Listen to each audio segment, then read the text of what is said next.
Hey, everybody. By now, you have been working with me, or you will begin to work with me on your either co parenting meetings or parental alienation meetings with me, parental reunification meetings with me, or family counseling. So, a lot of times people ask me about parental alienation.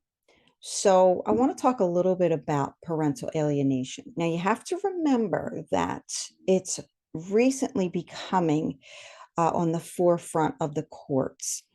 Now, as somebody, many of you may or may not know that I have been in the field of human development and human behavior, mental health, and counseling for almost 20 years.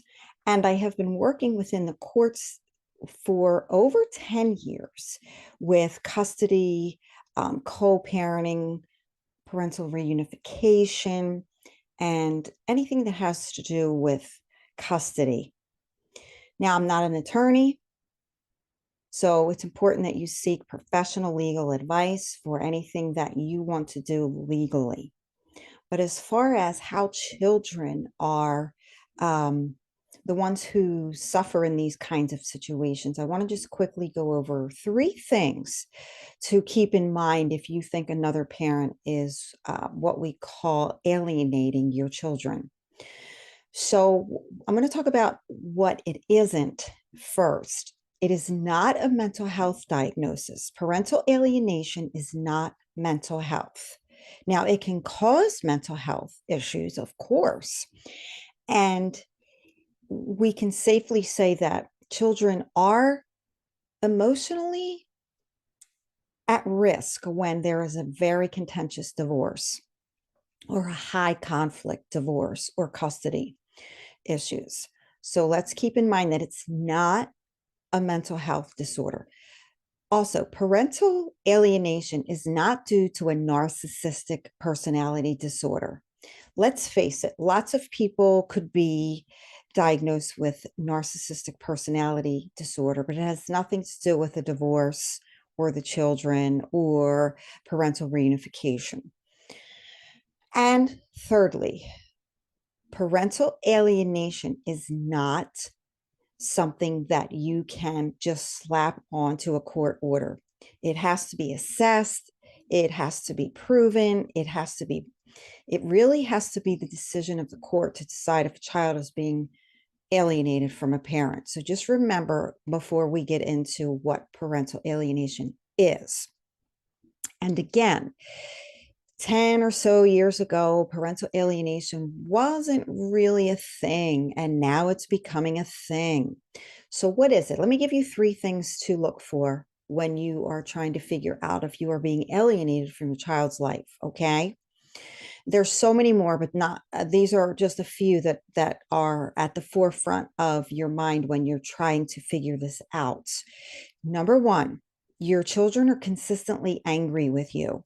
Suddenly they just don't seem themselves. They're angry, they're edgy, maybe they're afraid of you. Maybe they seem to be argumentative with you, but they're just downright angry and even nasty. Number two, a parent is willfully violating the court order. Maybe your custodial time is XYZ.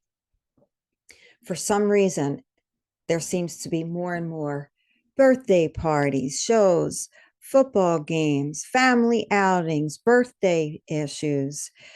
So you want to make sure that the court is enforcing your custodial time because at the end of the day, your custodial time, if it's in the court order, is your custodial time. So that's number two tip. Your child suddenly isn't coming over anymore, is told not that they don't have to, and a parent is consistently and willfully violating the court order. And thirdly, I would say, even though I know there's court orders and you're going to court, and one parent is maybe consistently taking the other parent to court, what happens is A parent will tell the child or children, well, it's the other parent's fault we're always in court. It's the other parent's fault we have to go to court. It's the other parent's fault that they're making you talk to the judge. So another sign is if you consistently keep getting brought back to court, back to court, back to court, and the other parent is blaming the other parent for all of the court orders and all of the time spent paying attorneys, taking off work, going to court, and having your child see and hear things that they don't need to see or hear. So those are the three things with parental alienation. I hope this helps. And again, these things can become toxic, they can become high conflict, and they can ultimately have a negative effect on your children. So if you'd like more information, don't hesitate to reach out to me. Give me a call if you'd like to meet with me personally, confidentially. I'd be happy to sit down with you and weigh your options. And again, seek medical, mental, and legal advice if you suspect something more to the story is going on. Thank you.